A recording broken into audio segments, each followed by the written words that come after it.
His topic today will be how to create the most predictable Class II ClinCheck. Enzo. Thank you.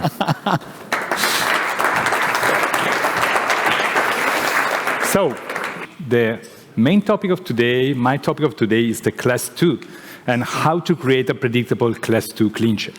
And I decided to speak about Class II for an easy reason. The reason is the most frequent patient that come in my office is Class II deep bite patient. And so, when I decided to switch all my practice for straight wire technique to aligners, because I was a strong user on the MBT technique, I was a speaker for the MBT technique, and I continue to use to take lecture about MBT. But in 2015, I decided to switch all my practice from straight wire to aligner. And every time a Class II patient comes in my office, I know that I can have 5 different strategies to fix the problem. And this is not aligners, this is orthodontics. The first strategy is something that we call the interarch mechanics. What does it mean? That we decide to fix the problem, moving back the upper arch, moving forward the lower arch. So with the straight wire, we use elastics. And a lot of colleagues think that fixing a Class II is a sagittal problem, but it's not true. Because it's the vertical effect of the elastic that allows us to post-rotate the occlusal plane and help us to achieve a Class I. And what's very important also with aligner, I spend a lot of time trying to to create a ClinCheck that allow me to post-rotate the occlusal plane, because it's more easy if you have a post-rotation occlusal plane to go from Class II into Class I.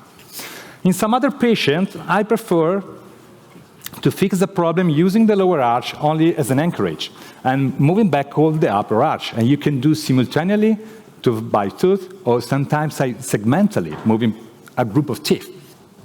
After that, I'm satisfied about the position. I start to look at the ideal setup, so the position of the teeth and what I want to change to increase the predictability. So I'm focused on the final tooth position and overcorrection.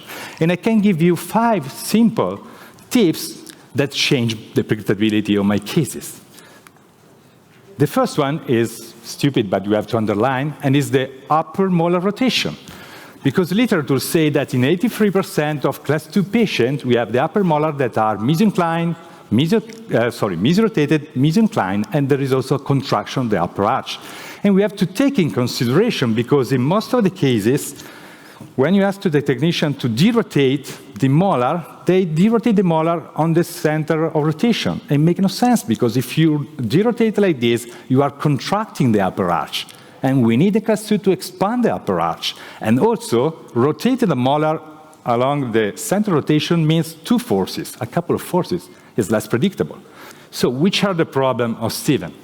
We have a full bilateral Class II at the level of the molar and at the level of the canine, more on one side than the other, 7 millimeters on one side, 5.5 millimeters on the other. This is the reason why the upper midline is deviated in relation to the lower and in relation to the philtrum. So I have to assess in relation to the philtrum.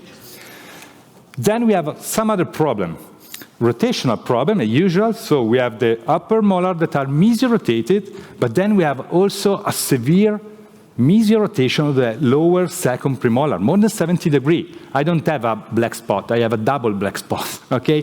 Invisalign say it's not possible to control this kind of rotation, 70 degrees, but the truth is that it's possible. If you know the mechanics, if you know how to stage the movement, if you choose the right attachment, you can easily fix the problem, but you have to know the right mechanics to correct the rotation.